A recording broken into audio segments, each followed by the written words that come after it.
C'était un esprit très brillant. Déjà tout jeune, il se distinguait de la masse. Et c'est quelqu'un de très affable, très courtois. Il a un immense sens de la civilité, chose qui m'a toujours impressionnée. Il est très fidèle en amitié et c'est quelqu'un vraiment, pour ses qualités humaines-là, de respect, de civilité, que je l'apprécie énormément parce qu'il est évidemment très brillant. Je dis toujours à tous nos amis communs que c'était le meilleur d'entre nous et il n'y a pas contestation à la matière. Parce que c'était d'abord un très gros travailleur. Je me rappelle qu'il dormait à peine 5 heures par jour hein, quand nous étions étudiants, aussi bien au Cameroun, depuis le lycée au Cameroun et puis ensuite en France où nous avons continué nos études. Someone whom I knew for several years as a colleague at the University of Yaoundé in Ngouakele and subsequently the University of Yaoundé too in Soa, where we all at one point were young academics. Il ne parlait pas très fort, mais il était vite et il ressentait tout rapidement. Parce que déjà en classe de 4e au lycée de Bafoussam, vu l'injustice des Blancs, parce qu'à l'époque, c'est les Blancs qui nous enseignaient. Il n'y avait pas de Noirs. Les quelques Noirs qu'on pouvait avoir, c'était les professeurs d'éducation physique. Ils s'élevaient déjà contre les injustices que les Blancs avaient vis-à-vis du Noir et contre les professeurs noirs. Something that struck me also about Professor Kamto was his deep sense of fairness and justice, and he would revolt against any instance of injustice. A number of those moments were created especially at IRIC with respect to certain students who felt they were unfairly treated in the programs that they followed, and Maurice would fight very hard to make sure that the students were granted their rights.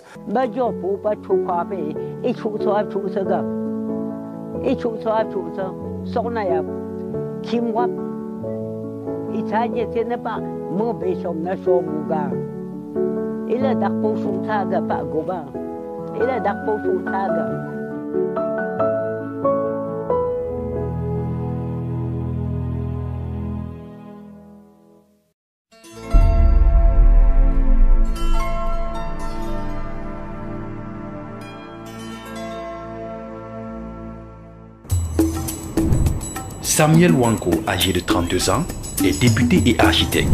C'est lui qui dessinera le plan d'urbanisation de la ville de Bafoussam.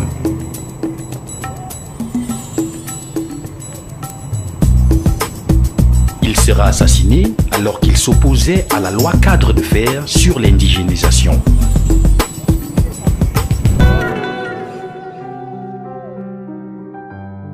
Il n'avait pas 3 ans à la mort de Wanko. Aucun souvenir vivant. Par contre, un événement viendra bouleverser sa vie. L'assassinat d'Ernest Wandié et ses compagnons Gabriel Tabe, alias Awambo le Courant, et Raphaël Fossing. C'est un moment particulier de mon histoire personnelle. J'étais lycéen, j'étais au lycée classique de Bafoussam.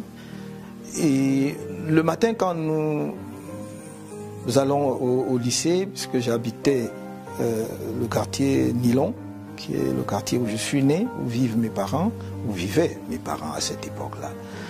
À partir du stade du lycée de Bafoussam, on pouvait voir très bas, jusqu'au niveau justement du palais de justice actuel, l'hôtel de ville, palais de justice. Et nous étions sur le stade, en train de se distraire, de bavarder, de jouer, certains aux cartes, comme de gentils garnements de l'époque.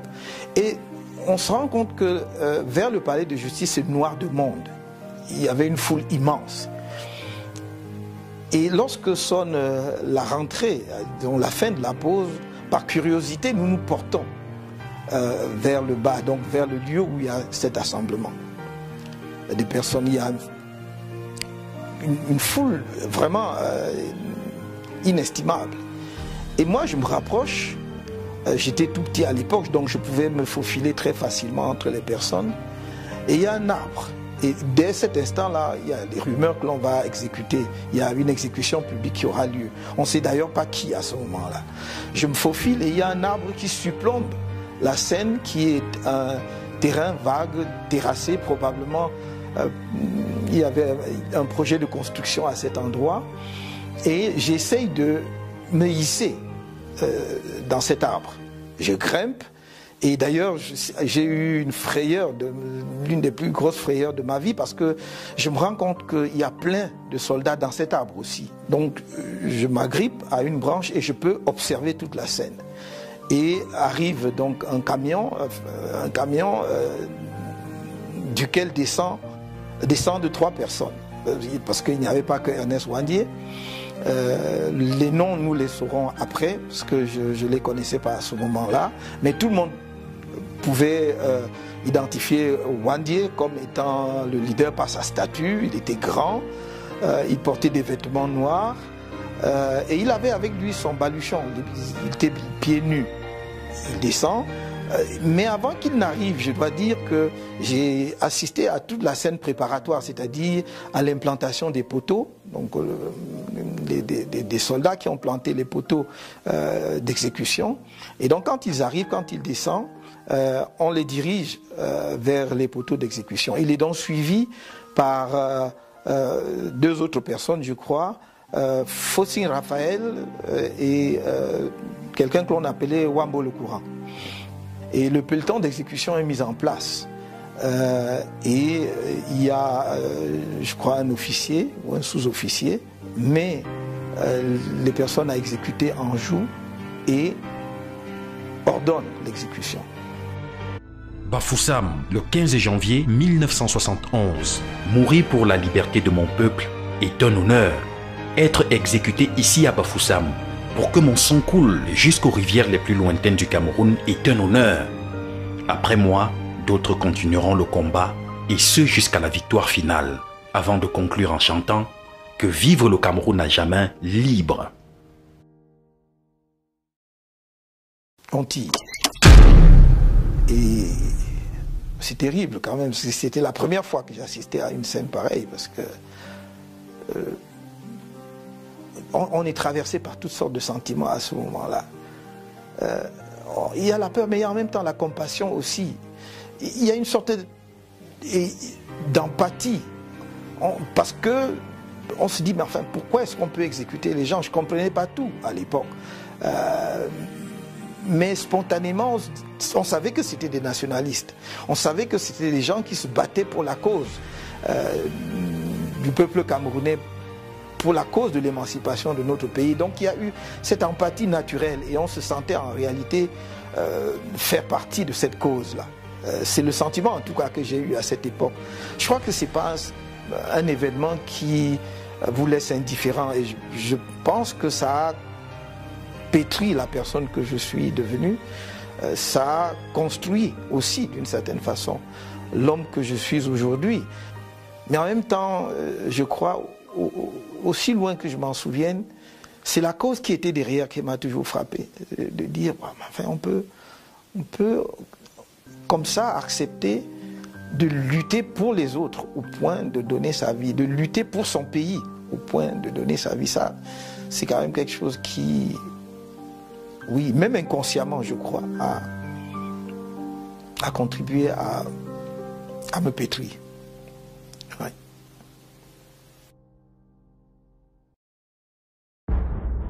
Nous sommes dans la région ouest du Cameroun, précisément dans la ville de Bafoussam, chef-lieu du département de la Mifi. Région d'origine de quelques-unes des grandes figures de l'émancipation du Cameroun, ceux-là qui, par leur bravoure et sacrifice suprême, ont conduit le Cameroun vers la décolonisation, a vu naître des héros de ce pays à l'instar d'Ernest Ouandié. Il faut remonter au moins jusqu'à Douala Mangabel, Nkosso Dine et Martin Poussamba pour retracer cette grande lignée des figures marquantes de la lutte pour l'émancipation de notre peuple. Il précède les grands nationalistes, de Ruben Umniobe à Osende Afana, Marthe Moumié, Abel Eyenga, et parmi lesquels figurent en bonne place d'autres fils et filles de cette région de l'Ouest, en particulier Samuel Wanko, Félix Roland Moumié, Mathieu Ndiasep, Célestin Takala, Tabe Gabriel, Raphaël Fotsing et bien d'autres qui ont fait l'ultime sacrifice pour l'honneur de la patrie. Lorsque nous parlons des grandes figures de l'histoire politique de notre pays, ceux que je considère comme d'authentiques héros,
parce qu'on doit à la vérité dire que voilà des gens qui ont très tôt, très vite situé leur lutte au plan national et pour la cause de l'émancipation de notre peuple. Et comme vous le savez, ils mènent un certain nombre d'actes. Dès le départ, ils ont toujours été très clairs. Revendiquer l'indépendance et la réunification du Cameroun. Évidemment, ces quelques personnages dont j'ai cité les noms sont juste quelques figures marquantes de l'histoire du nationalisme camerounais. Et je dois dire d'ailleurs que même parmi les figures marquantes, il s'agit en fait d'une liste essentiellement illustrative. Car derrière ces personnages, il y avait de nombreux autres compagnons de lutte, de nombreux autres héros du mouvement national camerounais, qui, à vrai dire, venaient de toutes les régions du pays. Quand on revisite notre histoire, on se rend compte que le mouvement nationaliste camerounais avait un enracinement véritablement national. Il ne serait pas possible ici d'en dresser une liste exhaustive, à supposer que cela fût possible. De toute façon, il faudra que nos historiens s'y penchent pour faire ressortir justement ceux qui ont donné leur vie pour que nous soyons aujourd'hui un peuple libre, debout et indépendant. Mais quand on parle du nationalisme camerounais, on a coutume en réalité de faire référence presque exclusivement aux héros de la partie francophone du pays, en oubliant que nos compatriotes de la partie anglophone ont joué un rôle déterminant. D'abord parce que quand le mouvement nationaliste a été contraint à la clandestinité, traqué, ces militants étant traqués, ont pour la plupart trouvé refuge du côté anglophone du pays. Ce sont nos compatriotes anglophones qui les ont accueillis, les ont protégés. Mais ils sont allés plus loin, ils sont allés au-delà. Ils ne se sont pas contentés justement de leur donner une base arrière. Ils ont participé d'un point de vue politique à la construction du nationalisme camerounais. Quelqu'un comme Ndetou Maza, par exemple, a créé à l'époque ce qui était pratiquement le pendant de l'UPC du côté anglophone et que l'on appelait le One Cameroon. Mais il y a une figure plus marquante que je ne pourrais pas ne pas évoquer ici, celle du docteur John Gufoncha, qui pour moi est véritablement l'artisan de la réunification du Cameroun. C'est le père de la réunification du Cameroun. Parce qu'il aurait pu faire échouer la conférence de Fumban et donc rendre impossible la réunification s'il n'était venu avec le désir ardent, justement, de contribuer à la réunification, à l'aboutissement de la construction d'un Cameroun uni dans ces deux composantes anglophones et francophones. Ce n'était pas la réunification après l'indépendance, c'était l'indépendance et la réunification en même temps.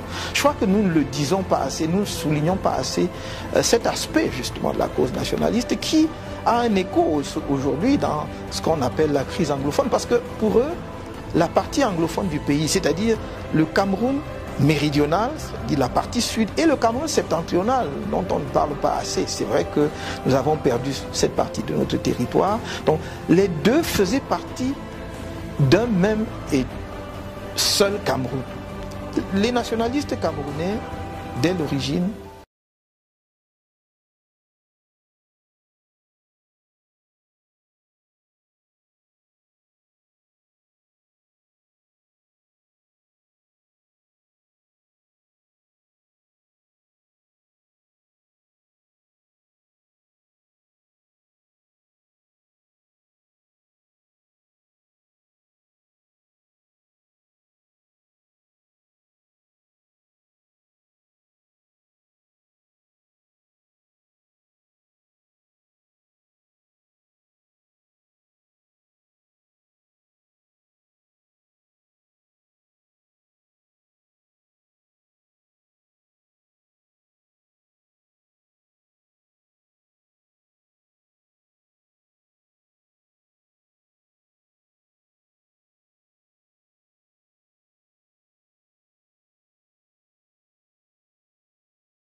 Marthe Moumier, je veux dire, ou d'autres, c'est El Teboulou, n'est-ce pas?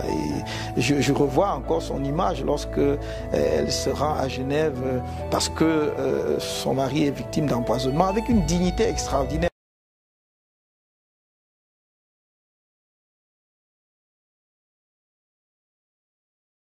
Souligner le rôle exceptionnel qu'elles ont joué. Elles n'étaient pas que des femmes au foyer, c'était des militantes et des combattantes qui ont été exceptionnelles sur le terrain. Elles ne se contentaient pas d'appuyer leurs époux. Elles avaient leurs convictions nationalistes et idéologiques et elles ont travaillé, elles ont pris des risques.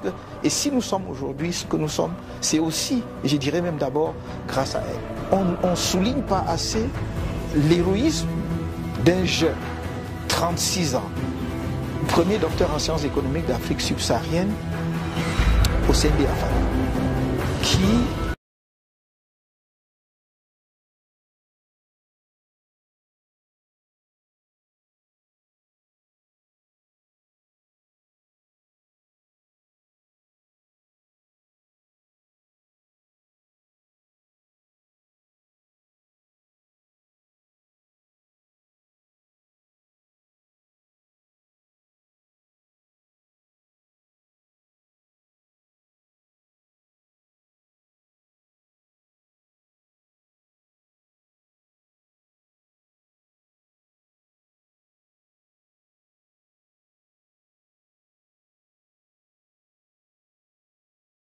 mort. L'héroïsme, c'est dans ceux qui continuent effectivement à travailler pour que notre pays avance en prenant des risques de toutes sortes. Et je pense que le nationalisme camerounais va au-delà de ce que on peut dire des uns et des autres. C'est quelque chose de presque diffus. Chacun de nous, inconsciemment, sans que les parents même ne lui en parlent, presque né avec ça. C'est un peu comme si c'était génétique chez les Camerounais. Vous verrez, vous avez sans doute pu constater que dans nos écoles, on n'enseigne pas cela. Et pourtant, chacun de nous, quelque part, connaît le nationalisme camerounais et porte en lui une part de ce nationalisme. C'est une spécificité camerounaise, c'est une cause nationale dont personne ne peut revendiquer le monopole. Et je me réjouis que de nombreux Camerounais de toutes les régions du pays portent en eux cette cause.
je dois dire, le lycée était encore à cette époque-là tenu par des enseignants de la coopération.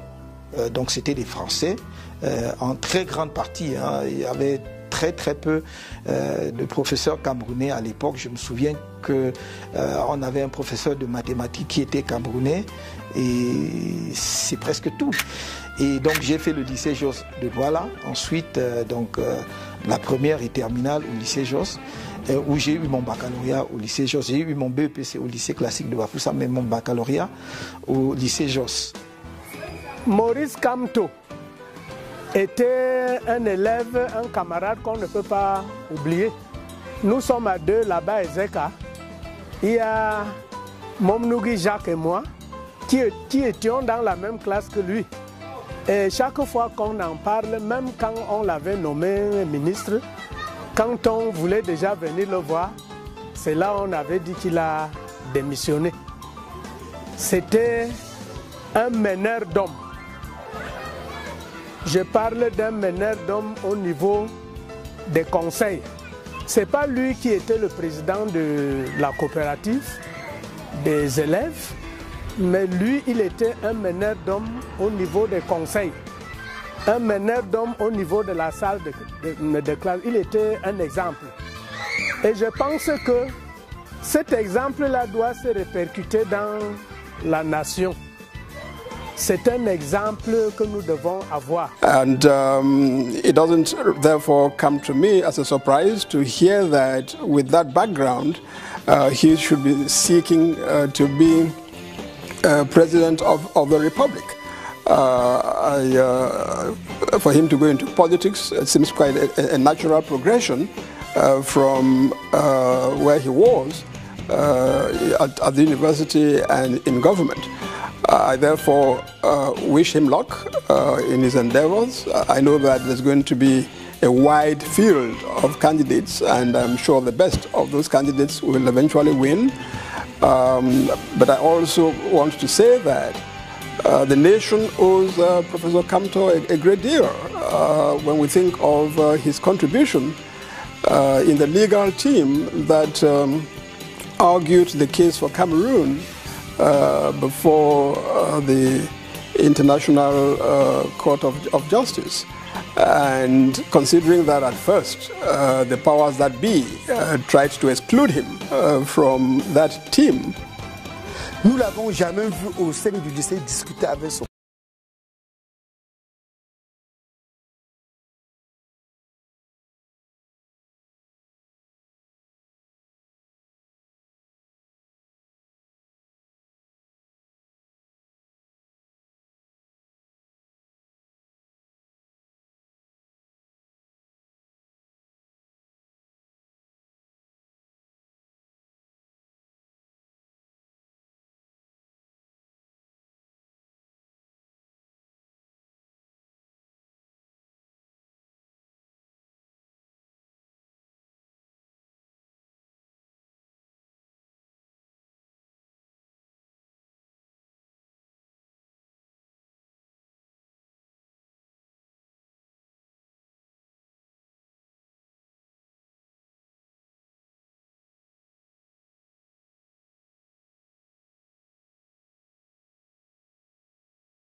Comme toutes les familles de Bafoussam, mon père avait des plantations et c'est ainsi que nous allions généralement à la plantation dès le vendredi soir.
C'est ce que c'est que aller au champ, labourer toute la journée, rentrer le soir ou le lendemain avec un fagot de bois ou avec un régime de plantain.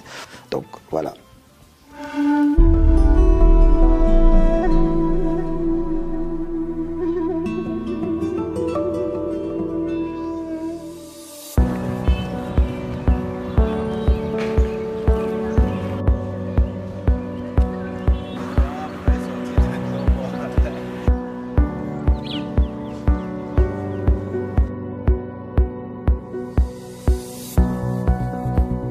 Mon parcours universitaire commence à l'université de Yaoundé, qui était encore la seule université du pays à ce moment-là. Donc nous avons fait ce qu'on appelait à l'époque la licence en 4 ans.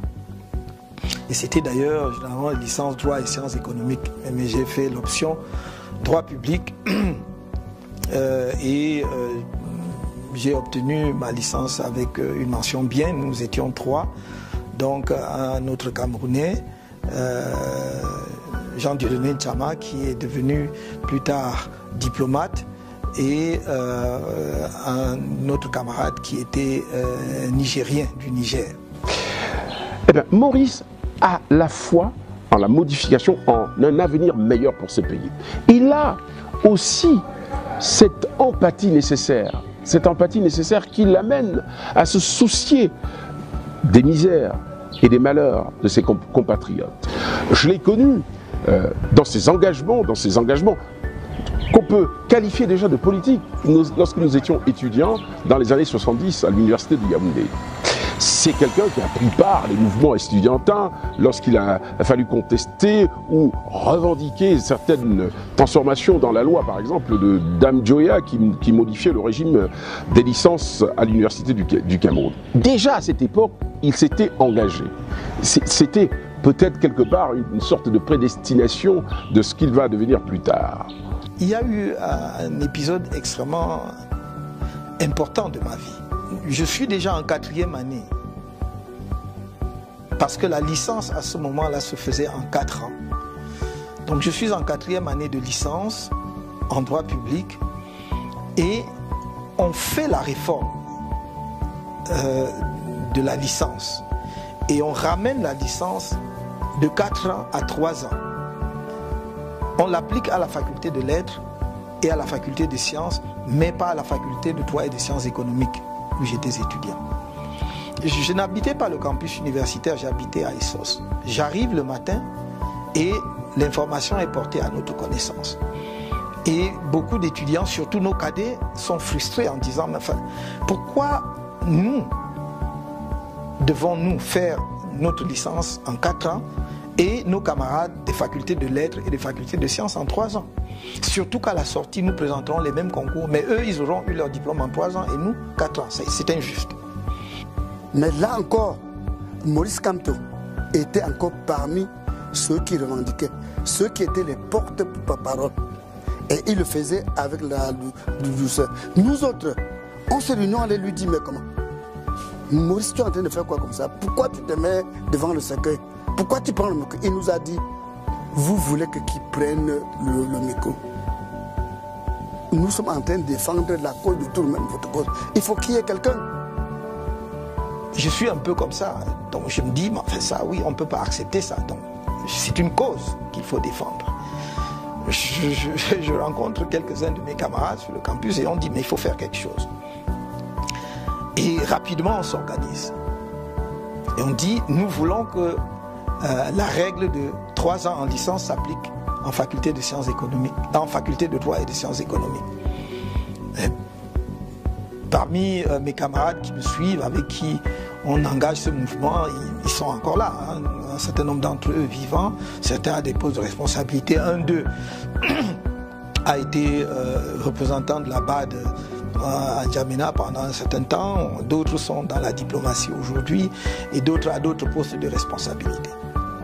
Après cela, je vais être admis à l'université française, plus particulièrement à la faculté de droit de l'université de Nice. Je vais être admis en ce qu'on appelait à l'époque DEA, de droit public fondamental, avec une mention bien. Je passe le DEA de droit international, avec une mention assez bien. Je passe le diplôme de l'Institut des hautes études internationales avec mention bien. Je passe le certificat d'études communautaires avec une mention assez bien. Tout cela la même année. Ensuite, je m'engage dans une thèse de doctorat d'État. Je mène mes recherches aussi bien à Nice qu'à Paris. Et lorsque je suis à Paris, je fais l'Institut international d'administration publique. Je suis admis là-bas. Je fais la section économie et finances. Au bout d'un an, j'obtiens donc le diplôme de la section économie et finances avec la mention bien. Et puis, parallèlement, je poursuivais avec mes recherches en thèse de doctorat. En 1983, très exactement en novembre 1983, j'irai soutenir ma thèse de doctorat à l'université de Nice, où j'obtiendrai donc la mention très bien avec les félicitations du jury, avec autorisation de publication de la thèse. Ma thèse a été publiée à la Librairie générale de droit et de jurisprudence et j'ai obtenu le prix de thèse de la faculté de droit de Nice et aussi le prix de l'Académie des sciences d'outre-mer pour cette thèse.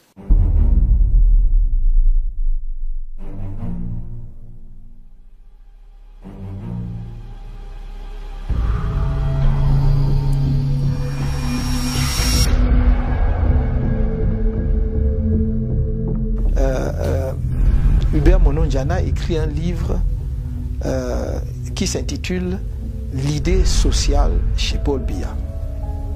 J'avais déjà à cette époque-là l'habitude d'écrire dans les journaux.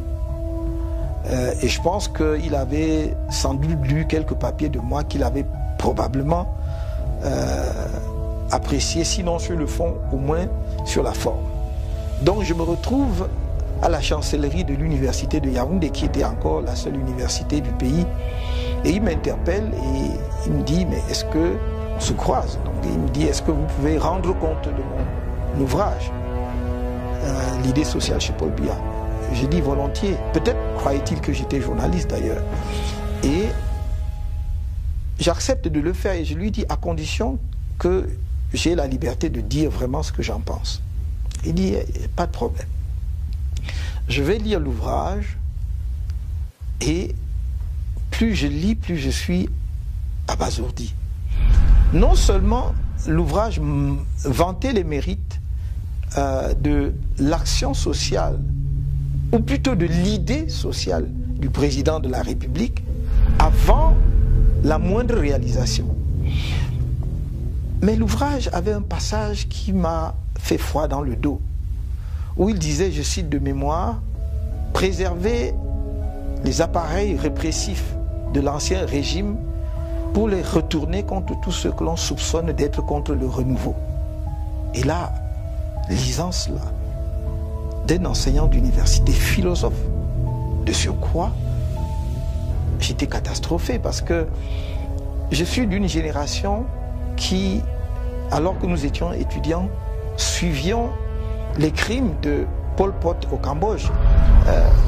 Les Khmers rouges ont tué plus de 3 millions de Cambodgiens parce qu'on les soupçonnait d'être contre le communisme. On les soupçonnait d'activités anticommunistes. Et voir que, après l'avènement du nouveau président de la République, seulement 2 ou 3 ans après, un universitaire camerounais défend une telle idée me paraissait quelque chose non seulement d'inimaginable mais d'insupportable. Donc je fais mon compte rendu qui est publié en plusieurs temps dans le journal Le Messager. Dès cette époque, nous étions de ceux qui pensaient qu'il fallait tirer vers l'avant le train de la démocratie.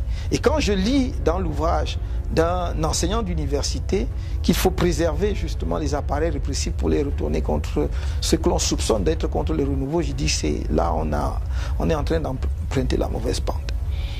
Et donc quand mon commentaire de son ouvrage pareil, il n'est pas du tout content. Je ne sais pas comment ça se passe. Sans doute travaillait-il avec les services de renseignement camerounais qu'on appelait la DIRDOC à l'époque, qui est aujourd'hui la DGRE. je suis dans la résidence, la maison que je partageais avec certains de mes copains. À l'époque, nous étions encore célibataires, donc on avait un immeuble à la SIC qu'un de mes amis qui était assureur aussi louait et qu'on partageait. Il y avait plusieurs chambres.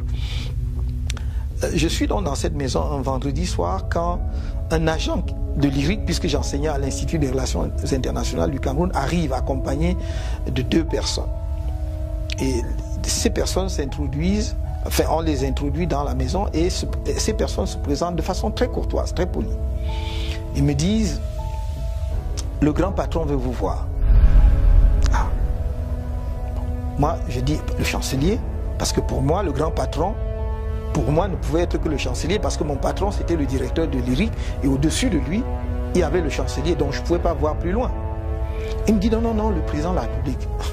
Je tombe des nues, comme vous pouvez imaginer. Moi, le président de la République veut me voir, il me connaît. Enfin, tiens, ah oui, monsieur, il vous connaît, le président veut vous voir. J'étais en bras de chemise et je me suis dit, par politesse, on ne se présente pas au président de la République en bras de chemise. Je leur dis, donnez-moi 1 minute, je vais mettre quand même une chemise, une cravate et une veste. Donc je vais m'habiller à peu près correctement. Ils me prennent et je me rends compte que au lieu de se diriger vers le palais, on se dirige vers le lac. Et je leur dis, mais enfin, où est-ce qu'on va exactement? Et là, la politesse, la courtoisie dont ils faisaient preuve jusque-là disparaît. Et ils deviennent menaçants, presque insultants. Ah oui, monsieur, pour qui vous prenez-vous? Voilà, hein, vous écrivez des choses et vous insultez le président de la République et tout. Donc, ils m'amènent à ce qui est aujourd'hui la DGRE. Parce que je crois que ça devait être à l'époque le DIRDOC, comme on l'appelait. Donc, enfin, je vous passe les détails parce que c'était long quand même. On m'a interrogé très longuement. Et à la fin, on me dit, attendez, donc on me fait attendre à côté. Et quelqu'un me reprend dans la voiture et on m'amène donc à la BMM. Quand j'arrive, le commissaire m'accueille et m'interroge. Il dit, comme ça, vous passez votre temps à écrire, hein, à écrire et à tenir des propos injurieux à l'endroit du chef de l'État. J'ai dit, mais où est-ce que j'ai tenu des propos à l'endroit injurieux à la place du chef, à l'endroit du chef de l'État? Simplement parce que j'ai dit que non, on ne peut pas exalter la politique sociale du président de la République puisqu'il ne l'a pas encore mise en œuvre. Attendons qu'il ait mis en œuvre, on va faire le bilan et on va exalter. Mais pour l'instant, je ne vois pas. Il a développé peut-être des idées qui deviendraient des réalisations. Pour l'instant, il n'a pas encore mis en œuvre et on a trouvé que j'avais injurié le chef de l'État. Enfin, il y avait d'autres choses. Et il m'ordonne avec autorité, déshabillez-vous. Et donc, j'étais complètement nu. J'avais gardé quand même mon sous-vêtement, enfin, je veux dire mon slip pour parler très simplement que tout le monde puisse comprendre ce que je veux dire. Donc on m'a permis de garder cela. On m'amène dans ma cellule et c'était une cellule cimentée, mais on avait versé de l'eau sur le sol. Et on m'a demandé de me coucher là, c'était ma cellule. Donc je vais passer vendredi, samedi, dimanche là-bas. En fait, ce qui me fait sortir finalement, c'est que enseignant à l'IRIC, j'ai dirigé beaucoup d'étudiants, parmi lesquels des étudiants étrangers. Et parmi mes étudiants, il y avait des étudiants béninois, entre autres. Et le lundi suivant qui suivait mon arrestation, c'est-à-dire j'ai été arrêté un vendredi, alors que le lundi, on devait commencer dans la session de soutenance des mémoires. Et on arrive le lundi. Un de mes collègues, qu'on vient de nommer d'ailleurs membre du Conseil constitutionnel, est président du jury. Je devrais le nommer parce que je ne crois pas que ce soit un secret d'État. Le professeur Bipoun est président du jury. Et il pose la question, mais où est le professeur Kamto? Parce que c'est lui le directeur, on ne peut pas organiser une soutenance de mémoire sans le directeur, celui qui a encadré les étudiants. Et Évidemment, les gens lui disent non, non, on peut le remplacer et tout, parce qu'il n'était pas question qu'on insiste outre mesure sur mon cas. Et personne ne savait où j'étais, à part l'agent de l'université qui avait amené, l'agent de l'IRI qui avait amené ces gens-là chez moi, qui savaient que finalement on m'avait amené à la dire donc. Et évidemment, un bon universitaire qui respecte la déontologie universitaire, ainsi que les franchises universitaires, le professeur Bipoun leur dit de toute façon, on ne peut pas organiser une soutenance sans la présence des directeurs. Par conséquent, ça ne se fera pas, je ne le ferai pas. Et donc, et je dois lui rendre justice et hommage de cela. Et donc, les soutenances n'ont pas eu lieu. À partir de là, les étudiants béninois qui devaient soutenir, parce qu'après ils devaient rentrer chez eux, vont se plaindre à leur ambassade en mission diplomatique. Donc l'affaire commence donc à faire grand bruit, à gagner les missions diplomatiques et remonte. Donc c'est comme cela que l'on, pour ne pas que ça prenne d'autres proportions, que l'on ordonne ma libération. Donc je suis libéré et je peux donc à partir de, je crois, mardi ou mercredi, prendre part aux soutenances de mémoire à l'IRIC pour libérer les étudiants.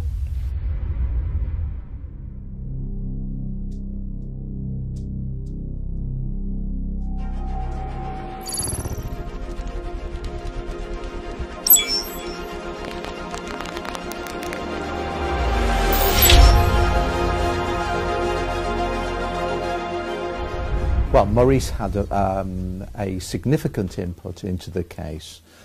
He was one of the lawyers. There were a number of lawyers, Anglophone and Francophone lawyers, who dealt with the case, and Maurice was one of the group. So he had his own work to do, he had his own research and drafting to do, and at the same time he commented on the work of the other lawyers, like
personnel ou particulier. Et c'est pour cela que je n'ai jamais mis ce que nous avons fait dans l'affaire Bakassi en avant. Que ce soit pour prétendre à un traitement particulier dans le cadre national ou international, encore moins dans le champ politique. Mais je peux dire brièvement quelques mots sur comment je suis arrivé. Je suis à l'amphithéâtre à l'université de Douala en 1994, lorsque le doyen me fait appeler en me disant qu'il y a un appel de Yaoundé et que l'on voudrait me parler. J'y vais et c'est le ministre des Affaires étrangères de l'époque, le ministre d'État Ferdinand Oyono, qui me parle et me dit les raisons pour lesquelles il voudrait me voir. Donc on convient d'un rendez-vous. Je passe les détails parce que je crois que je n'ai pas tellement envie de rentrer dans les détails. Donc je vais au rendez-vous après avoir achevé mon cours à Douala et il me reçoit dans son cabinet ici au ministère des Affaires étrangères et donc m'informe de ce que le président de la République a demandé si je peux m'occuper de la procédure que le Cameroun veut engager dans le cadre donc, de cette affaire. Je dois dire une chose parce que je ne peux pas ne pas dire celle-là. Il me dit très clairement, on sait que vous n'êtes pas avec nous, que vous ne partagez pas, disons, les mêmes vues politiques que nous, mais c'est une affaire de l'État. Et je lui ai répondu, en effet, monsieur le ministre, c'est une affaire de la nation. Et dans cette affaire, je me considère comme un soldat. Et il n'y a pas à mettre en avant des considérations idéologiques, politiques ou quoi que ce soit. Donc, je suis au service de la nation, je suis disponible à tout moment. Et donc, il me dit donc, allez travailler, allez me préparer voilà, la requête et tout ça. Donc, je vais le faire. Et bon, le reste, je ne vais pas rentrer dedans. Donc, c'est par le ministre Ferdinand Oluno que j'entre dans le dossier. Voilà, pour faire bref. Parce qu'il y a beaucoup d'épisodes impliquant beaucoup de personnes, des péripéties. Je crois que je ne vais pas en parler. Je n'ai pas envie d'en parler. Et voilà, j'ai toujours dit qu'il y a des choses dont je ne parlerai jamais, même pas dans mes mémoires.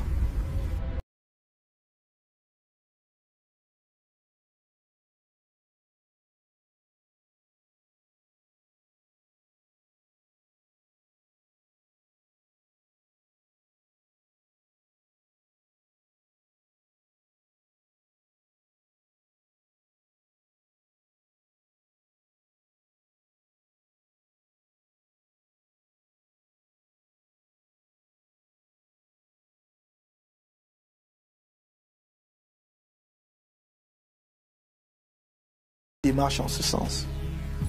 Comme ma nomination comme doyen de la faculté de droit, le ministre d'État Atangna Mebara en a dit que, disons, on a révélé quelques aspects dans un livre qu'il a publié, comment il a démarché pour que je devienne doyen. J'entre au gouvernement.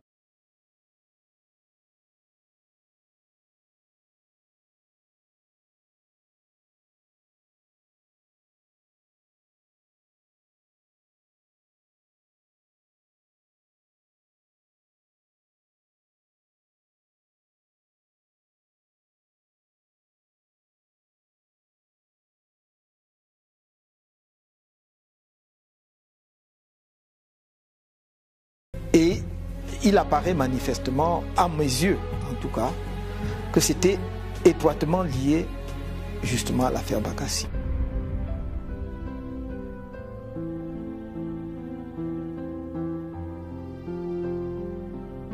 Professeur Maurice Kamto, homme politique, enseignant, auteur, père, l'homme a plusieurs casquettes et sous chacune d'elles, il donne le meilleur de lui. L'expertise du professeur va au-delà des frontières nationales et tout porte à croire que Maurice Kamto n'a pas fini de faire parler de lui et de se battre pour hisser son pays, le Cameroun, au sommet.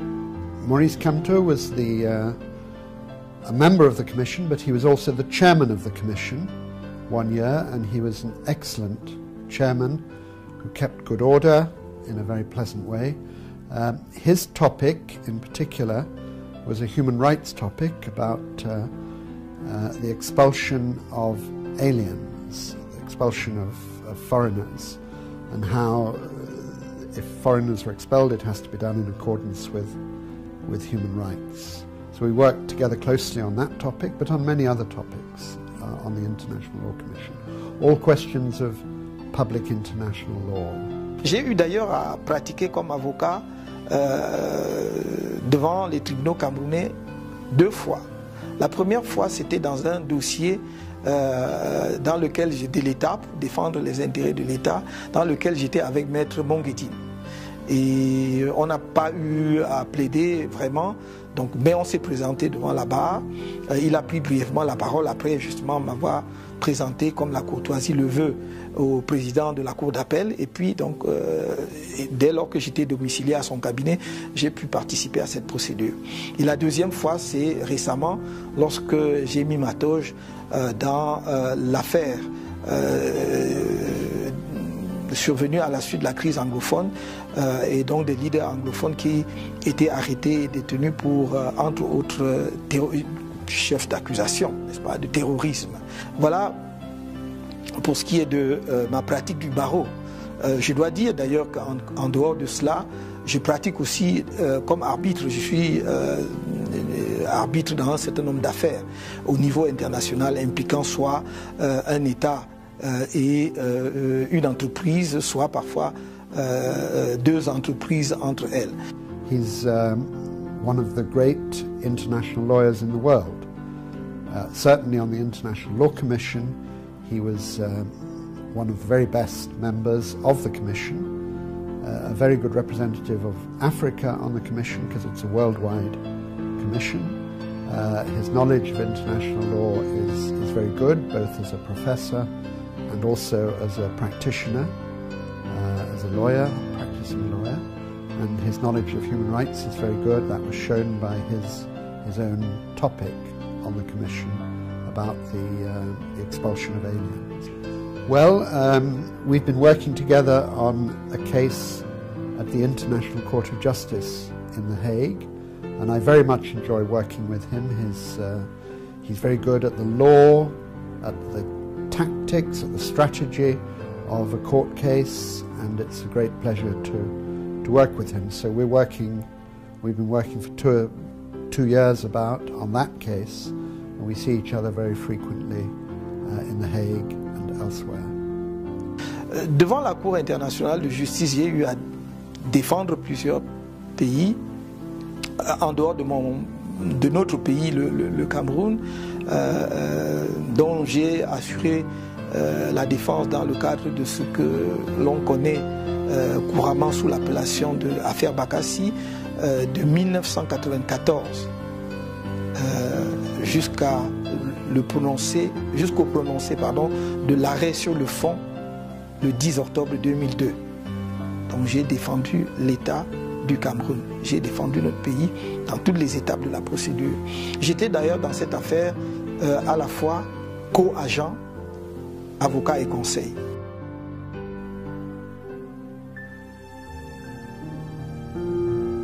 Ses proches collaborateurs sont d'avis unanimes sur la rigueur, la constance et la détermination qui caractérisent sa méthode de travail et le charisme qu'insuffle le personnage. Lorsque je reviens au Cameroun en 2005, avec quelques amis, nous travaillons à mettre sur pied un groupe de réflexion qui analyse les raisons des échecs successifs de l'opposition. C'est d'abord un travail académique qui est fait en groupe. Il est mené et nous arrivons à des conclusions que nous transformons en action politique. Voilà comment est créé le mouvement pour la renaissance populaire, le MRP, qui devenait MRC. Donc, le MRP, donc, dans son travail de recherche d'acteurs capables de le fortifier, va approcher pratiquement tous les responsables politiques du Cameroun. Et au terme de cette réflexion, nous avons appris avec beaucoup de joie que le ministre délégué, le professeur Kamto, avait démissionné de sa charge publique et entendait faire de la politique. Nous avons été le rencontrer. Je dois dire que à l'occasion, j'avais été accompagné par le président Bilé de l'UFP qui est encore vivant. On a discuté avec le professeur Kamto qui nous a clairement dit que son objectif n'était pas d'être nécessairement le leader de ce mouvement, mais son souhait était de voir se mettre en place un mouvement politique crédible avec des personnes sérieuses. Et les discussions ont eu cours. Il a rejoint le groupe. Quand il est arrivé, il a tenu le même discours. Je viens vers vous en toute humilité pour que nous mettions en place une équipe crédible, un parti politique crédible. Peu importe la place que j'occuperai dans le mouvement, l'essentiel c'est de mettre en place un parti politique crédible.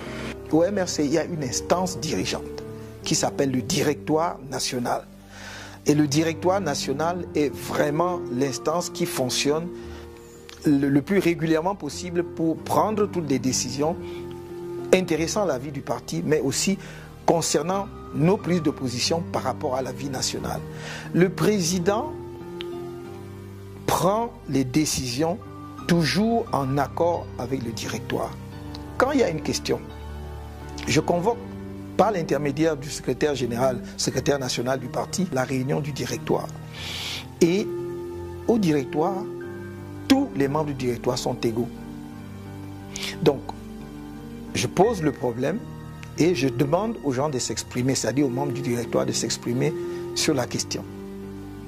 Et il faut dire que le professeur Kamto et le MRC ont toujours dit, et c'est un leitmotiv qui ne changera jamais, que ce parti et l'homme Kamto sont des républicains qui respectent à ce titre les autorités, les institutions républicaines qui sont mises en place, et au-delà de ces autorités, les personnes qui les représentent et qui les incarnent. C'est pour le MRC et pour M. Kamto une posture naturelle. Pourquoi? Parce que pour un homme qui veut gouverner, pour un parti qui veut gouverner, on ne peut pas imaginer que ce parti soit le premier à montrer le contre-exemple en ne respectant pas l'institution qui est mise en place. C'est pour cela que nous pensons que nous devons toujours respecter les lois de la République. En dehors du directoire, les décisions sont prises également sur la base de ce que la base remonte au directoire. Lorsque nous examinons une question, nous nous assurons que si ça concerne une région, que la région concernée effectivement nous a donné sa position sur la question avant de prendre la décision. Enfin, je dirais que le directoire reflète la diversité du Cameroun. J'ai toujours dit aux gens qui voulaient ramener le parti à je ne sais quoi, que regardez bien le directoire dans sa composition. Les gens peuvent ergoter. Nous avons travaillé des nuits et des nuits pour parvenir à cette représentation et à cette représentativité des différentes régions du pays. Le premier vice-président est de l'extrême nord. Le deuxième vice-président est du centre. Le troisième vice-président est du littoral. Le quatrième vice-président est du sud-ouest. Le cinquième vice-président ou la cinquième est du nord. Le secrétaire général est du nord-ouest. Le trésorier national est de l'ouest. Voilà les membres du directoire qui sont élus d'ailleurs. Ils ne sont pas nommés par le président national. Ils sont élus par la convention du parti. Par exemple, j'ai une question sur laquelle je l'ai toujours entendu parler. La question du tribalisme. Maurice Kamto dit qu'il ne comprend pas que des gens aient un tant soit peu quelque chose de tribal dans leur tête. Il est absolument opposé au tribalisme.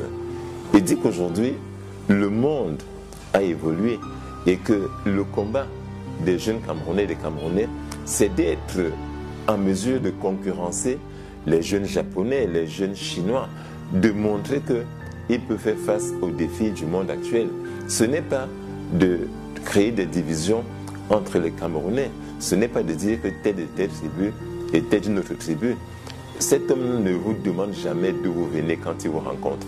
Ce qui importe pour lui, c'est votre capacité à comprendre l'orientation qu'il donne. C'est votre capacité à défendre le Cameroun et à accepter les principes qui sont ceux de la République. Pour lui, c'est ça qui est important. Et une autre fois, il avait découvert que sur les casquettes que des jeunes de Douala ont fait, les casquettes du MRC, ils ont mis sa photo sur les casquettes, mais il était absolument horrifié. Il leur a dit non, je n'ai pas besoin qu'on mette ma photo ni sur les tricots, ni sur le pagne, ni encore moins sur les casquettes du MRC. Je ne suis qu'un simple serviteur de ce parti. Je suis là pour un temps. un autre viendra avant.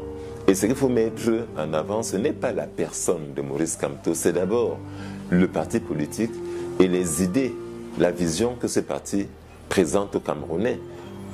Il est comme ça.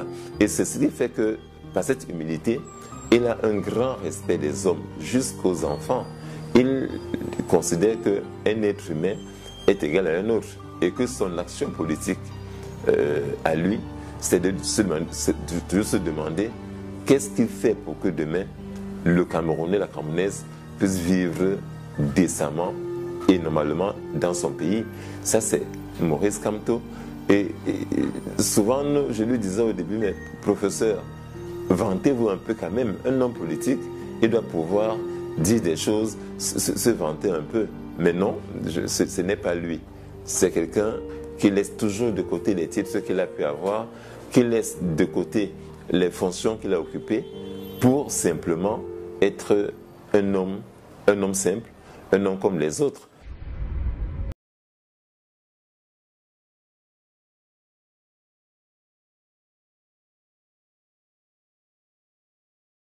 J'ai l'occasion souvent de lui dire à chaque fois que je le rencontre, et je le retrouve plutôt que je le revois, c'est de lui dire que sa thèse de droit, droit et pouvoir du droit en Afrique noire francophone, m'avait fascinée quand j'étais jeune étudiante, et que toutes les lectures que j'ai pu faire de Maurice Kamto, ses autres ouvrages comme ses articles m'ont toujours absolument fascinée.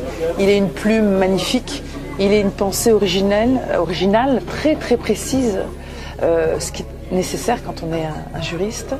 Donc il a eu une carrière absolument exceptionnelle que tout internationaliste aimerait avoir, c'est-à-dire qu'il est un grand universitaire et il a aussi utilisé ses grandes compétences universitaires en droit international pour plaider devant la Cour internationale de justice, pour faire partie de la commission du droit international, qui est une instance très très importante au sein des Nations Unies, qui a pour objet de codifier le droit international. Donc ces compétences ont été reconnues à l'échelle internationale parce qu'il a intégré de multiples instances internationales. Il plaide et il a pu défendre le Cameroun devant la Cour internationale de justice, mais aussi d'autres États. Donc l'unanimité est claire s'agissant de ses compétences à l'échelle du droit international et puis à l'échelle de chacun de ses collègues. On peut apprécier ses immenses qualités d'enseignant et de chercheur quand on le lit. I've heard and read on social media the allegation that President or candidate or Professor Maurice Kamto is tribalistic. I think Cameroonians have to learn to get away from this way of destroying or seeking to destroy people who carry the aspiration of our nation. I don't see how a presidential candidate can afford to be tribalistic, because there is no single tribe in this country which is so big or so dominant that it will deliver the results at a general election as the election of president. So in the nature of things, I don't believe in this allegation. First, for that reason, because it will be suicidal for a presidential candidate to count only on his tribe or his ethnic group, his or her tribe or his or her ethnic group. But secondly, as concerns Professor Kamto in particular, I think he has demonstrated through the composition of the national executive of his political party, but also through the composition of the team that I observe he has around him to assist him in conducting his campaign for the forthcoming election, that he is someone who selects people based on their competence, based on what they can provide, based on the contribution that they can make to the realization of the overall objective, than on their ethnic or religious or other background. J'ai compris qu'au-delà du fait que ce soit un juriste confirmé, il est aussi un érudit. et il touche à presque toutes les sciences avec une étonnante facilité. Maintenant, donc, ce qui se passe, c'est que en 2013, lorsque j'organise le 3e anniversaire de mon association, qui devait se dérouler en 2014. Ça devait être un double événement. Le 3e anniversaire de mon association et ça tombait que ça faisait les 20 ans de la publication de l'urgence de la pensée de Maurice Kamto. Et avant même que la conférence ne puisse avoir lieu, on ne savait pas vraiment qui devait être là. Pourtant, il m'avait dit qu'il devait être là. C'était pour nous un fait ahurissant que nous, admirateurs de Maurice Kamto et de sa pensée, nous puissions la voir avec nous. Nous organisons la conférence et le professeur Kamto est là et il est dans l'assistance. Il nous a écoutés parler de son ouvrage, l'urgence de la pensée, critiqué, apprécié, et après il s'est levé et il a pris la parole. Et c'était encore pour nous un moment de messe intellectuelle et nous avions été frappés. Ce qui m'a marqué encore lors de cette journée, c'est que le professeur Kamto a sorti de sa poche le dernier exemplaire qui existait de son 2e livre après l'urgence de la pensée, Déchéance de la politique. Ça a été publié en 1999 aux éditions Mandara. Il a dédicacé ce livre et il me l'a remis comme cadeau en tant que président de l'association et il me motivait dans l'ambition qui était la mienne et celle de mes camarades de mettre en marche ou bien de prendre le relais de l'activité intellectuelle. Alors le 10 février, en patrouille sur les réseaux sociaux, notamment sur WhatsApp, je remarque le partage répétitif d'un lien menant à une vidéo, soi-disant le discours du président d'un parti politique camerounais. Donc au départ, ça ne m'intéressait pas du tout, parce que voilà, je me disais, ça va me bouffer les mégas pour rien. Mais plus les gens partageaient, plus je me posais la question, mais de qui parle-t-on? Et puis voilà, j'ai cliqué sur le lien. D'entrée de jeu, quand j'ai commencé à écouter le personnage, son attitude face à la caméra et surtout le contenu de son message, j'ai été bluffée. Et voilà comment j'ai découvert Maurice Kamto. J'entendais parler de lui, mais sincèrement, ça ne m'intéressait pas. C'est après l'avoir entendu le 10 février que j'ai été accrochée. Depuis que j'écoute les discours des hommes politiques, je dois dire que c'est de loin celui qui m'a le plus marqué. C'est la chronologie qui est déballée dans ce discours. Déjà, au départ, il situe la jeunesse. Il nous présente effectivement que nous sommes, je peux appeler ça dans un gouffre parce que c'est ce qui est. Mais il nous donne espoir par la suite en nous présentant le chemin par lequel il nous fera passer pour atteindre le succès, pour atteindre l'émergence ou alors pour changer le visage, notre visage, pour changer le visage de la jeunesse. À travers son propos, on sent une personne qui est proche de la jeunesse, qui l'écoute au pas et qui l'observe. J'ai surtout aimé quand la partie où il a cité certains jeunes qui pourraient être pris pour modèle. Donc tu sens quelqu'un qui écoute la jeunesse, qui l'observe et qui cible certains potentiels, qui sait cibler les potentiels. À la suite de ce discours, j'ai voulu en savoir un peu plus sur le personnage. J'ai donc fait des recherches et j'ai été vraiment touchée par ce que j'ai découvert.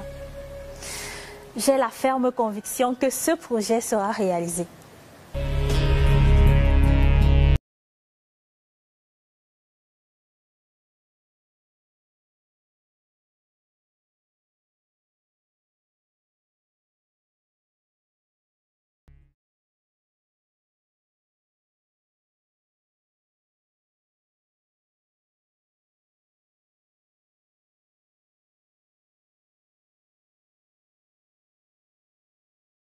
L'héroïsme, c'est dans ceux qui continuent effectivement à travailler pour que notre pays avance en prenant des risques de toutes sortes. Et je pense que le nationalisme camerounais va au-delà de ce que on peut dire des uns et des autres. C'est quelque chose de presque diffus. Chacun de nous, inconsciemment, sans que les parents même ne lui en parlent, presque né avec ça. C'est un peu comme si c'était génétique chez les Camerounais. Vous verrez, vous avez sans doute pu constater que dans nos écoles, on n'enseigne pas cela. Et pourtant, chacun de nous, quelque part, connaît le nationalisme camerounais et porte en lui une part de ce nationalisme. C'est une spécificité camerounaise, c'est une cause nationale dont personne ne peut revendiquer le monopole. Et je me réjouis que de nombreux Camerounais de toutes les régions du pays portent en eux cette cause.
Je dois dire, le lycée était encore à cette époque-là tenu par des enseignants de la coopération. Donc c'était des Français, en très grande partie.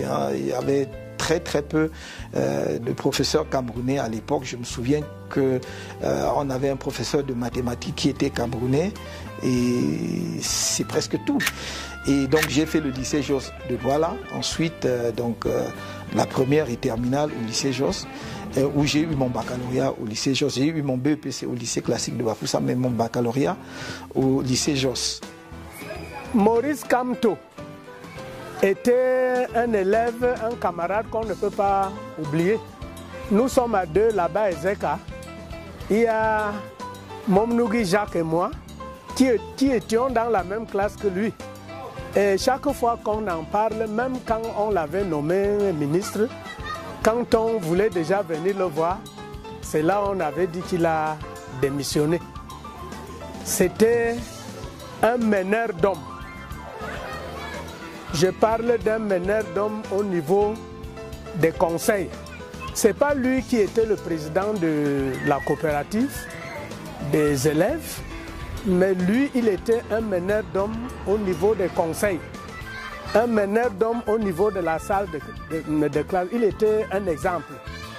Et je pense que cet exemple-là doit se répercuter dans la nation. C'est un exemple que nous devons avoir. And it doesn't therefore come to me as a surprise to hear that with that background, he should be seeking to be President of the Republic. For him to go into politics, it seems quite a natural progression from where he was at the university and in government. I therefore wish him luck in his endeavors. I know that there's going to be a wide field of candidates, and I'm sure the best of those candidates will eventually win. But I also want to say that the nation owes Professor Kamto a great deal when we think of his contribution in the legal team that argued the case for Cameroon before the International Court of Justice. And considering that at first the powers that be tried to exclude him from that team. Nous l'avons jamais vu au sein du lycée discuter avec son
comme toutes les familles de Bafoussam, mon père avait des plantations et c'est ainsi que nous allions généralement à la plantation dès le vendredi soir.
C'est ce que c'est que aller au champ, labourer toute la journée, rentrer le soir ou le lendemain avec un fagot de bois ou avec un régime de plantain. Donc voilà.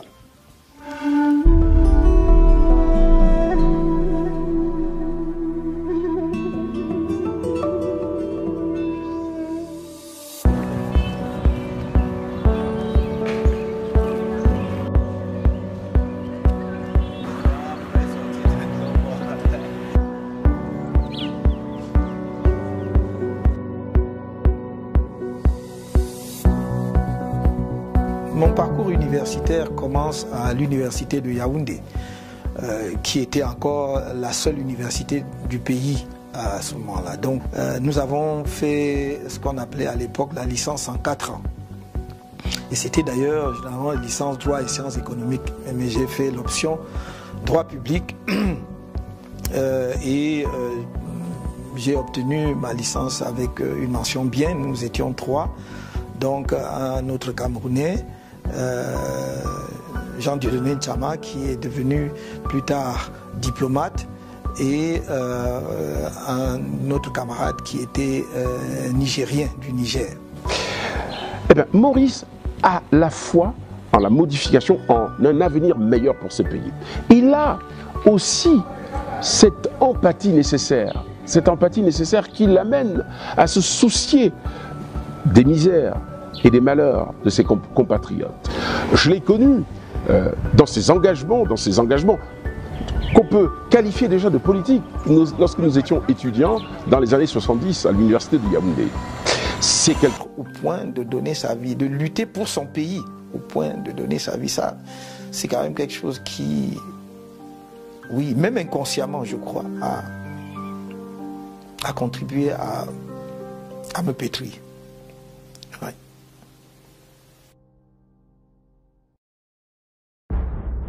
Nous sommes dans la région ouest du Cameroun, précisément dans la ville de Bafoussam, chef-lieu du département de la Mifi. Région d'origine de quelques-unes des grandes figures de l'émancipation du Cameroun, ceux-là qui par leur bravoure et sacrifice suprême ont conduit le Cameroun vers la décolonisation, a vu naître des héros de ce pays à l'instar d'Ernest Ouandié. Il faut remonter au moins jusqu'à Douala Mangabel, Ngosso Dine et Martin Poussamba pour retracer cette grande lignée des figures marquantes de la lutte pour l'émancipation de notre peuple. Il précède les grands nationalistes, de Ruben Oumniobe à Osende Afana, Marthe Moumié, Abel Eyenga, et parmi lesquels figurent en bonne place d'autres fils et filles de cette région de l'Ouest, en particulier Samuel Wanko, Félix Roland Moumié, Mathieu Ndiasep, Célestin Takala, Tabe Gabriel, Raphaël Fotsing et bien d'autres qui ont fait l'ultime sacrifice pour l'honneur de la patrie. Lorsque nous parlons des grandes figures de l'histoire politique de notre pays, ceux que je considère comme d'authentiques héros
Parce qu'on doit à la vérité dire que voilà des gens qui ont très tôt, très vite situé leur lutte au plan national et pour la cause de l'émancipation de notre peuple.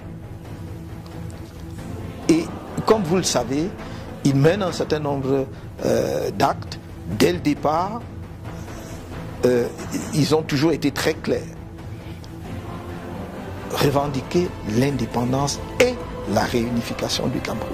Évidemment, ces quelques personnages dont j'ai cité les noms sont juste quelques figures marquantes de l'histoire du nationalisme camerounais. Et je dois dire d'ailleurs que même parmi les figures marquantes, il s'agit en fait d'une liste essentiellement illustrative. Car derrière ces personnages, il y avait de nombreux autres compagnons de lutte, de nombreux autres héros du mouvement national camerounais, qui, à vrai dire, venaient de toutes les régions du pays. Quand on revisite notre histoire, on se rend compte que le mouvement nationaliste camerounais avait un enracinement véritablement national. Il ne serait pas possible ici d'en dresser une liste exhaustive, à supposer que cela fût possible. De toute façon, il faudra que nos historiens s'y penchent pour faire ressortir justement ceux qui ont donné leur vie pour que nous soyons aujourd'hui un peuple libre, debout et indépendant. Mais quand on parle du nationalisme camerounais, on a coutume en réalité de faire référence presque exclusivement aux héros de la partie francophone du pays, en oubliant que nos compatriotes de la partie anglophone ont joué un rôle déterminant. D'abord parce que quand le mouvement nationaliste a été contraint à la clandestinité, traqué, ses militants étant traqués, ont pour la plupart trouvé refuge du côté anglophone du pays. Ce sont nos compatriotes anglophones qui les ont accueillis, les ont protégés. Mais ils sont allés plus loin, ils sont allés au-delà. Ils ne se sont pas contentés justement de leur donner une base arrière. Ils ont participé d'un point de vue politique à la construction du nationalisme camerounais. Quelqu'un comme Ndetou Maza, par exemple, a créé à l'époque ce qui était pratiquement le pendant de l'UPC du côté anglophone et que l'on appelait le One Cameroon.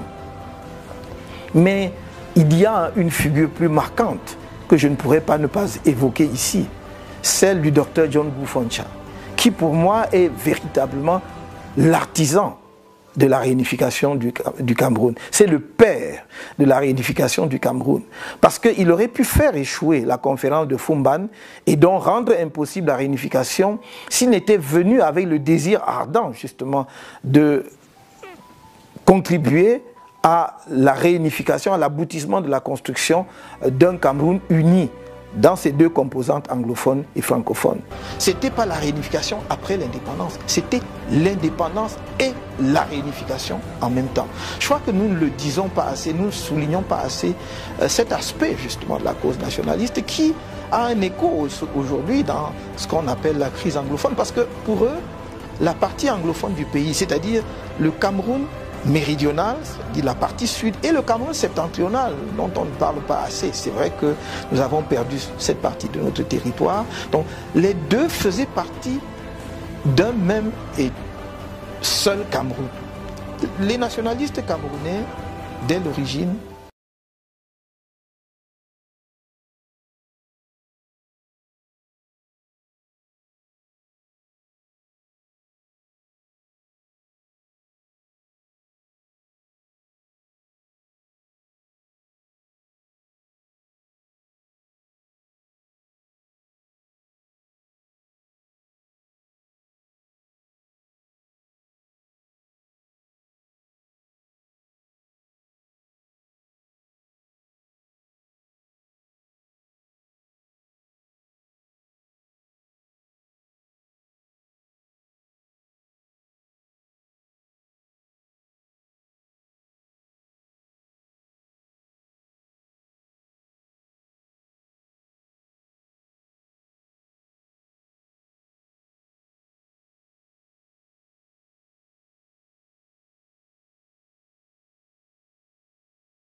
Marthe Moumier, je veux dire, ou d'autres, elle Téboulou, n'est-ce pas?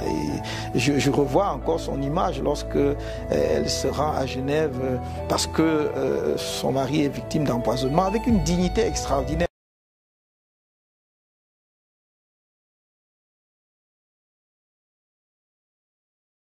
Souligner le rôle exceptionnel qu'elles ont joué. Elles n'étaient pas que des femmes au foyer, c'était des militantes et des combattantes qui ont été exceptionnelles sur le terrain. Elles ne se contentaient pas d'appuyer leurs époux. Elles avaient leurs convictions nationalistes et idéologiques et elles ont travaillé, elles ont pris des risques.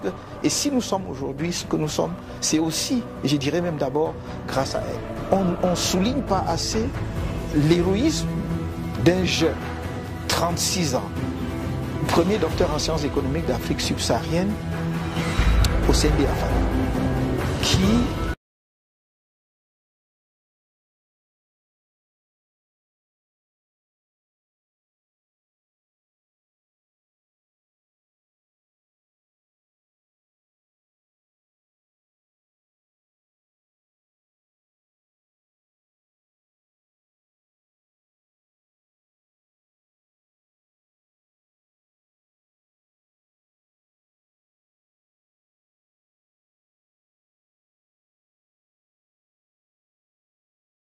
leur dit, donnez-moi 1 minute, je vais mettre quand même une chemise, une cravate et une veste. Donc je vais m'habiller à peu près correctement.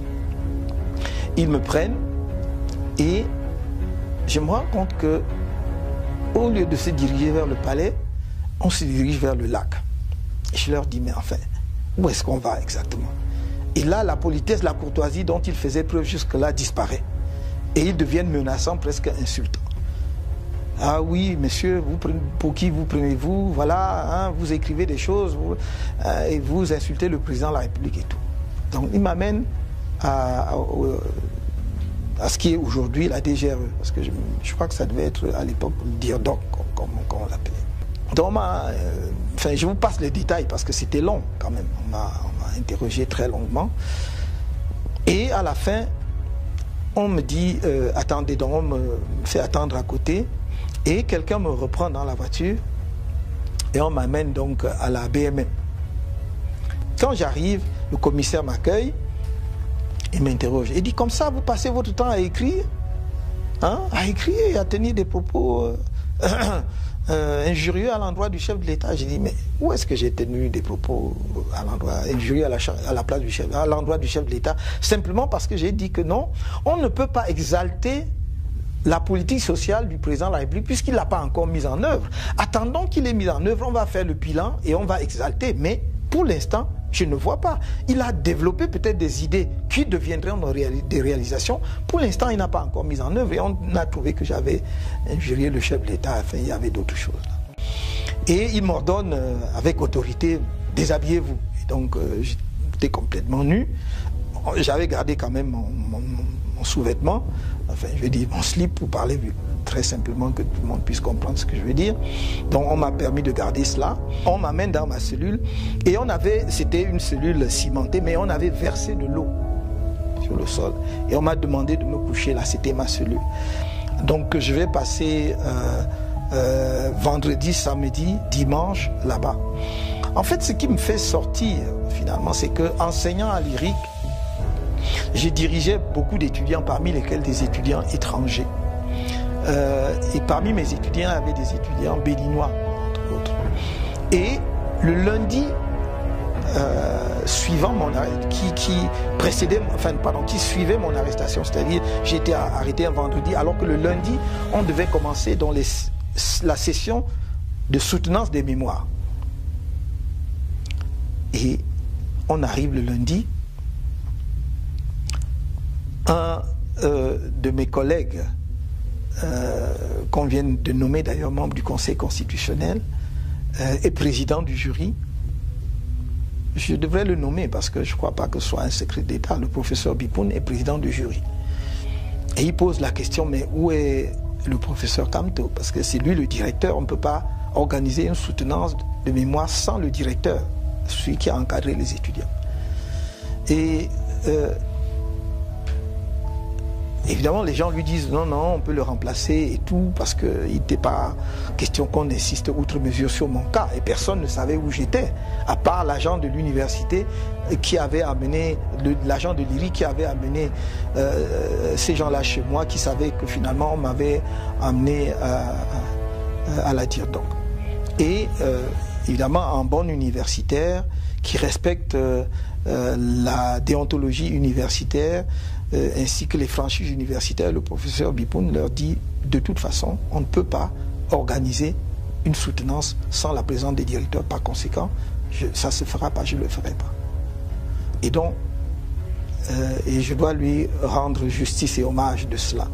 Et donc, les soutenances n'ont pas eu lieu. À partir de là, les étudiants béninois qui devaient soutenir, parce qu'après ils devaient rentrer chez eux, vont se plaindre à leur ambassade en mission diplomatique. Donc l'affaire commence donc à faire grand bruit, à gagner les missions diplomatiques et remonte. Donc c'est comme cela que l'on, pour ne pas que ça prenne d'autres proportions, que l'on ordonne ma libération. Donc je suis libéré et je peux donc à partir de, je crois, mardi ou mercredi, prendre part aux soutenances de mémoire à lyrique pour libérer les étudiants.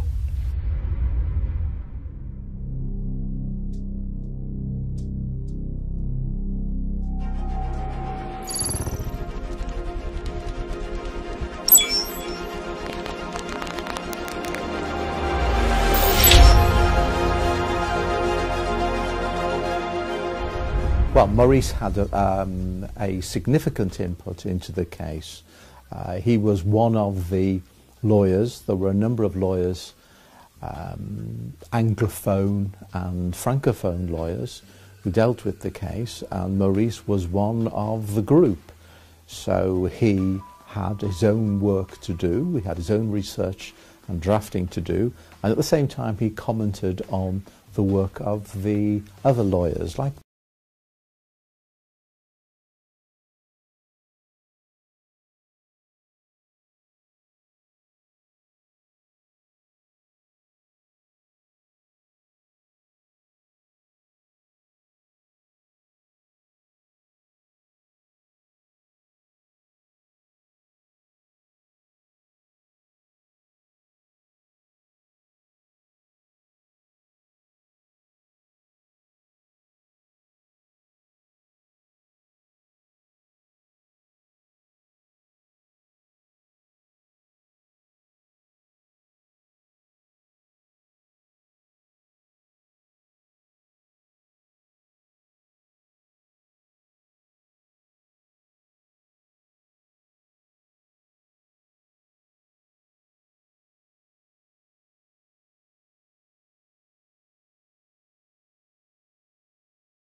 personnel ou particulier.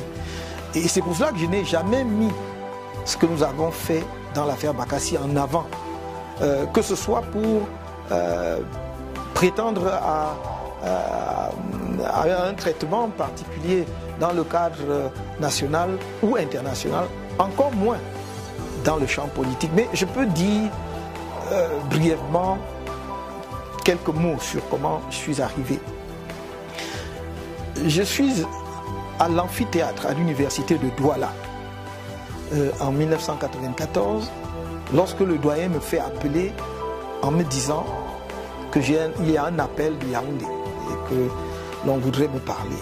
J'y vais et c'est le ministre des Affaires étrangères de l'époque, le ministre d'État Ferdinand Oyono, qui me parle et me dit les raisons pour lesquelles il voudrait me voir. Donc on convient d'un rendez-vous. Je passe les détails parce que je crois que je n'ai pas tellement envie de rentrer dans les détails.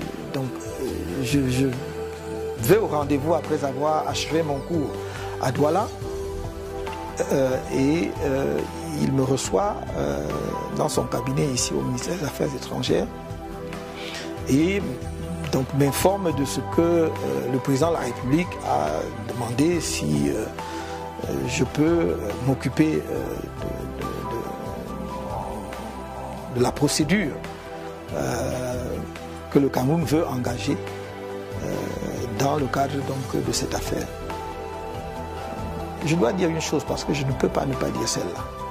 Il me dit très clairement, on sait que vous n'êtes pas avec nous, que vous ne partagez pas, disons, les mêmes vues politiques que nous, mais c'est une affaire de l'État. Et je lui ai répondu, en effet, monsieur le ministre, c'est une affaire de la nation. Et dans cette affaire, je me considère comme un soldat. Et il n'y a pas à mettre en avant des considérations idéologiques, politiques ou quoi que ce soit. Donc, je suis au service de la nation, je suis disponible à tout moment. Et donc, il me dit donc, allez travailler, allez me préparer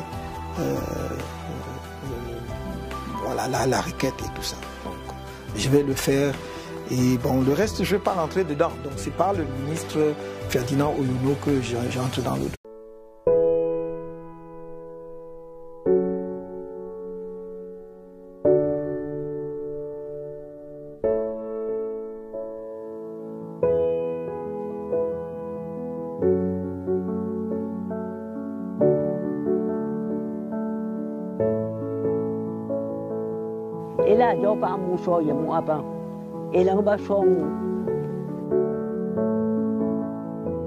C'était un esprit très brillant.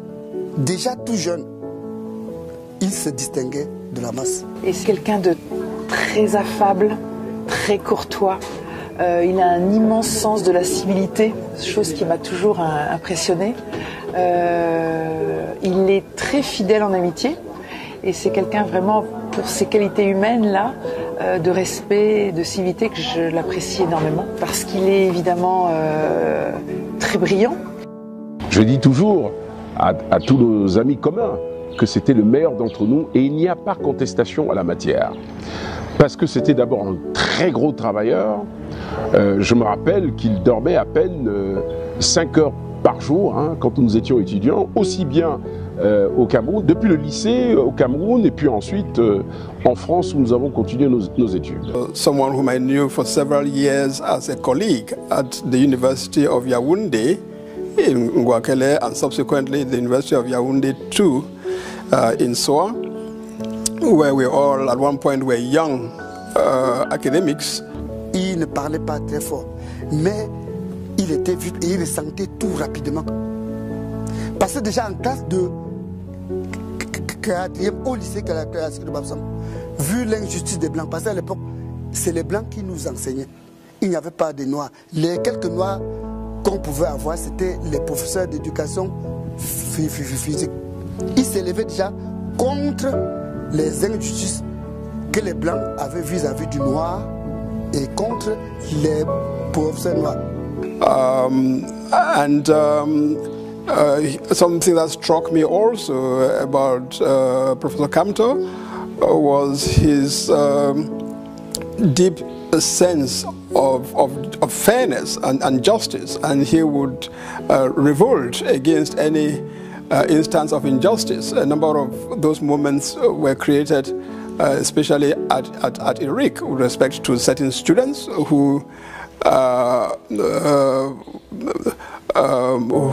felt they were unfairly treated in the programs that they followed, and Maurice would fight very hard to make sure that the students were granted their rights.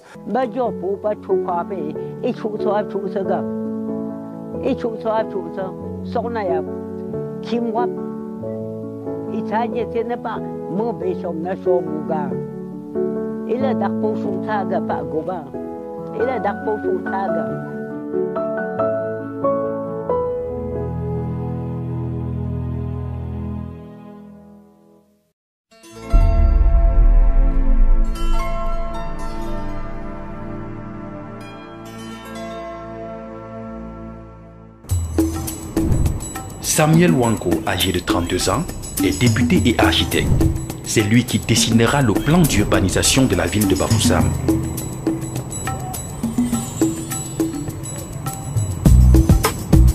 Il sera assassiné alors qu'il s'opposait à la loi cadre de fer sur l'indigénisation.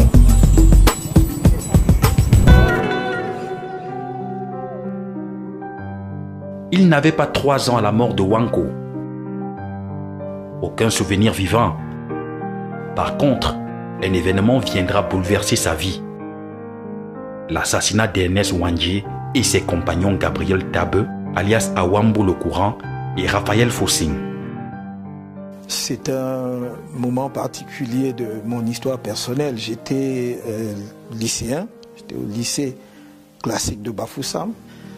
Et le matin, quand nous allons au lycée, puisque j'habitais le quartier Nilon, qui est le quartier où je suis né, où vivent mes parents, où vivaient mes parents à cette époque-là. À partir du stade du lycée de Bafoussam, on pouvait voir très bas, jusqu'au niveau justement du palais de justice actuel, l'hôtel de ville, palais de justice. Et nous étions sur le stade, en train de se distraire, de bavarder, de jouer, certains aux cartes, comme de gentils garnements de l'époque. Et on se rend compte que vers le palais de justice, c'est noir de monde. Il y avait une foule immense. Et lorsque sonne la rentrée, donc la fin de la pause, par curiosité, nous nous portons vers le bas, donc vers le lieu où il y a cet assemblement. Des personnes, il y a une foule vraiment inestimable. Et moi, je me rapproche, j'étais tout petit à l'époque, donc je pouvais me faufiler très facilement entre les personnes. Et il y a un arbre. Et dès cet instant-là, il y a des rumeurs que l'on va exécuter. Il y a une exécution publique qui aura lieu. On ne sait d'ailleurs pas qui à ce moment-là. Je me faufile et il y a un arbre qui surplombe la scène, qui est un terrain vague, terrassé probablement. Il y avait un projet de construction à cet endroit. Et j'essaye de me hisser dans cet arbre. Je grimpe. Et d'ailleurs, j'ai eu une frayeur, l'une des plus grosses frayeurs de ma vie, parce que je me rends compte qu'il y a plein de soldats dans cet arbre aussi. Donc, je m'agrippe à une branche et je peux observer toute la scène. Et arrive donc un camion duquel descendent 3 personnes, parce qu'il n'y avait pas que Ernest Ouandié. Les noms, nous les saurons après, parce que je ne les connaissais pas à ce moment-là, mais tout le monde pouvait identifier Ouandié comme étant le leader par sa statue. Il était grand, il portait des vêtements noirs et il avait avec lui son baluchon, il était pieds nus. Il descend, mais avant qu'il n'arrive, je dois dire que j'ai assisté à toute la scène préparatoire, c'est-à-dire à l'implantation des poteaux, donc des soldats qui ont planté les poteaux d'exécution. Et donc quand ils arrivent, quand ils descendent, on les dirige vers les poteaux d'exécution. Il est donc suivi par 2 autres personnes, je crois, Fossing Raphaël et quelqu'un que l'on appelait Wambo le Courant. Et le peloton d'exécution est mis en place. Et il y a, je crois, un officier ou un sous-officier, mais les personnes à exécuter en jouent et ordonnent l'exécution. Bafoussam, le 15 janvier 1971. Mourir pour la liberté de mon peuple est un honneur. Être exécuté ici à Bafoussam pour que mon sang coule jusqu'aux rivières les plus lointaines du Cameroun est un honneur. Après moi, d'autres continueront le combat, et ce jusqu'à la victoire finale, avant de conclure en chantant « Que vive le Cameroun à jamais libre ». On tire. Et c'est terrible quand même, c'était la première fois que j'assistais à une scène pareille, parce que on est traversé par toutes sortes de sentiments à ce moment-là. Il y a la peur, mais il y a en même temps la compassion aussi. Il y a une sorte d'empathie, parce que on se dit, mais enfin, pourquoi est-ce qu'on peut exécuter les gens? Je ne comprenais pas tout à l'époque. Mais spontanément, on savait que c'était des nationalistes. On savait que c'était des gens qui se battaient pour la cause du peuple camerounais, pour la cause de l'émancipation de notre pays. Donc il y a eu cette empathie naturelle et on se sentait en réalité faire partie de cette cause-là. C'est le sentiment en tout cas que j'ai eu à cette époque. Je crois que ce n'est pas un événement qui vous laisse indifférent. Et je pense que ça a pétri la personne que je suis devenu. Ça a construit aussi, d'une certaine façon, l'homme que je suis aujourd'hui.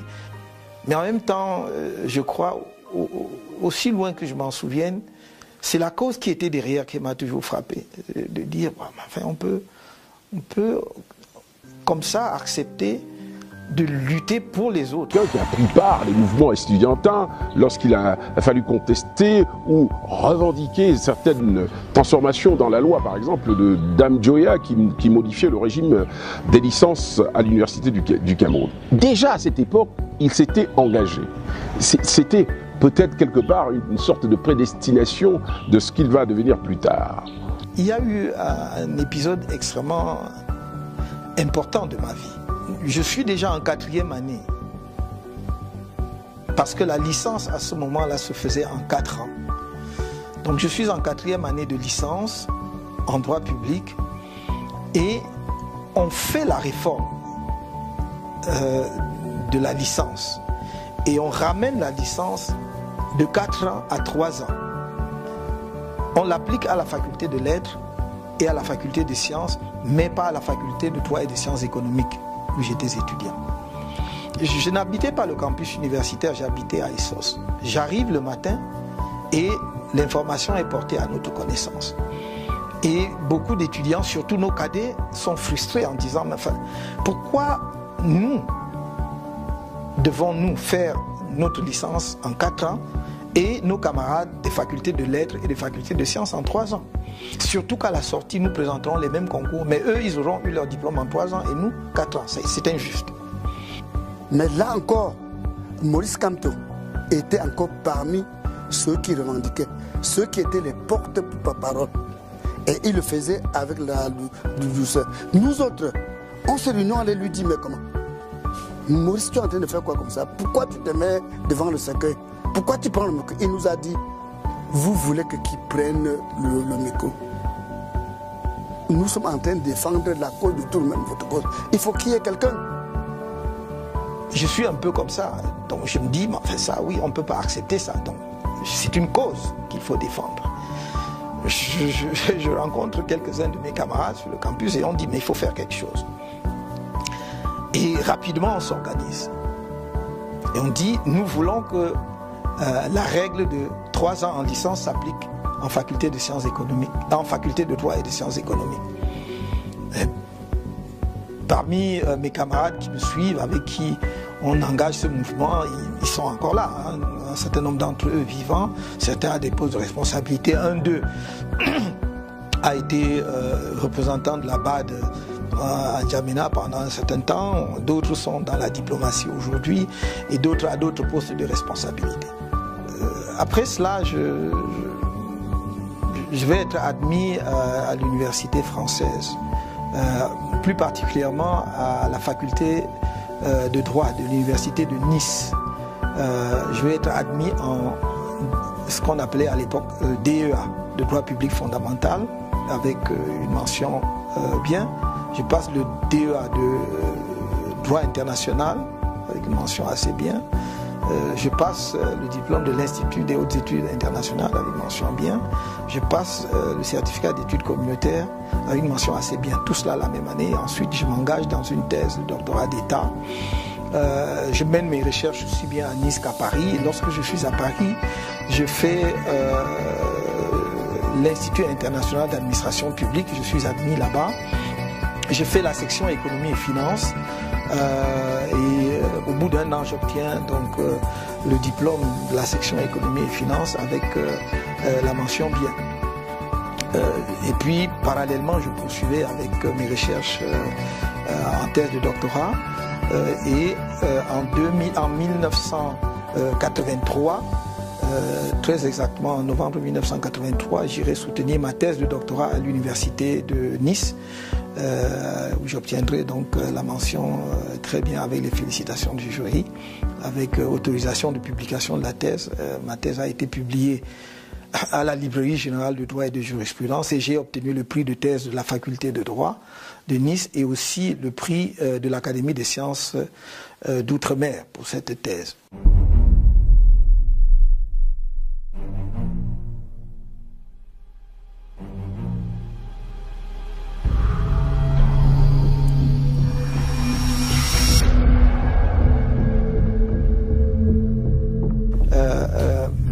Hubert Monondiana a écrit un livre qui s'intitule « L'idée sociale chez Paul Biya ». J'avais déjà à cette époque-là l'habitude d'écrire dans les journaux. Et je pense qu'il avait sans doute lu quelques papiers de moi qu'il avait probablement apprécié, sinon sur le fond, au moins sur la forme. Donc je me retrouve à la chancellerie de l'université de Yaoundé, qui était encore la seule université du pays. Et il m'interpelle et il me dit, mais est-ce que on se croise? Donc il me dit, est-ce que vous pouvez rendre compte de mon ouvrage, l'idée sociale chez Paul Biya? J'ai dit volontiers. Peut-être croyait-il que j'étais journaliste d'ailleurs. Et j'accepte de le faire et je lui dis à condition que j'ai la liberté de dire vraiment ce que j'en pense. Il dit, pas de problème. Je vais lire l'ouvrage et plus je lis, plus je suis abasourdi. Non seulement l'ouvrage vantait les mérites de l'action sociale, ou plutôt de l'idée sociale du président de la République avant la moindre réalisation. Mais l'ouvrage avait un passage qui m'a fait froid dans le dos, où il disait, je cite de mémoire, « Préserver les appareils répressifs de l'ancien régime pour les retourner contre tous ceux que l'on soupçonne d'être contre le renouveau. » Et là, lisant cela, d'un enseignant d'université, philosophe, de surcroît, j'étais catastrophé parce que je suis d'une génération qui, alors que nous étions étudiants, suivions les crimes de Pol Pot au Cambodge. Les Khmers rouges ont tué plus de 3 millions de Cambodgiens parce qu'on les soupçonnait d'être contre le communisme. On les soupçonnait d'activités anticommunistes. Et voir que, après l'avènement du nouveau président de la République, seulement 2 ou 3 ans après, un universitaire camerounais défend une telle idée me paraissait quelque chose non seulement d'inimaginable mais d'insupportable. Donc je fais mon compte rendu qui est publié en plusieurs temps dans le journal Le Messager. Dès cette époque, nous étions de ceux qui pensaient qu'il fallait tirer vers l'avant le train de la démocratie. Et quand je lis dans l'ouvrage d'un enseignant d'université qu'il faut préserver justement les appareils répressifs pour les retourner contre ce que l'on soupçonne d'être contre le renouveau, je dis c'est là on est en train d'emprunter la mauvaise pente. Et donc quand mon commentaire de son ouvrage, pareil, il n'est pas du tout content. Je ne sais pas comment ça se passe. Sans doute travaillait-il avec les services de renseignement camerounais qu'on appelait la DIRDOC à l'époque, qui est aujourd'hui la DGRE. Je suis dans la résidence, la maison que je partageais avec certains de mes copains. À l'époque, nous étions encore célibataires, donc on avait un immeuble à la SIC qu'un de mes amis qui était assureur aussi louait et qu'on partageait. Il y avait plusieurs chambres. Je suis donc dans cette maison un vendredi soir quand un agent de l'IRIC, puisque j'enseignais à l'Institut des Relations Internationales du Cameroun, arrive accompagné de 2 personnes. Et ces personnes s'introduisent, enfin on les introduit dans la maison et ces personnes se présentent de façon très courtoise, très polie. Ils me disent, le grand patron veut vous voir. Ah. Moi je dis, le chancelier, parce que pour moi le grand patron, pour moi, ne pouvait être que le chancelier parce que mon patron, c'était le directeur de l'IRIC et au-dessus de lui, il y avait le chancelier, donc je ne pouvais pas voir plus loin. Il me dit, non, non, non, le président de la République. Je tombe des nues, comme vous pouvez imaginer. Moi, le président de la République veut me voir, il me connaît. Enfin, tiens, ah oui, monsieur, il vous connaît, le président veut vous voir. J'étais en bras de chemise et je me suis dit, par politesse, on ne se présente pas au président de la République en bras de chemise.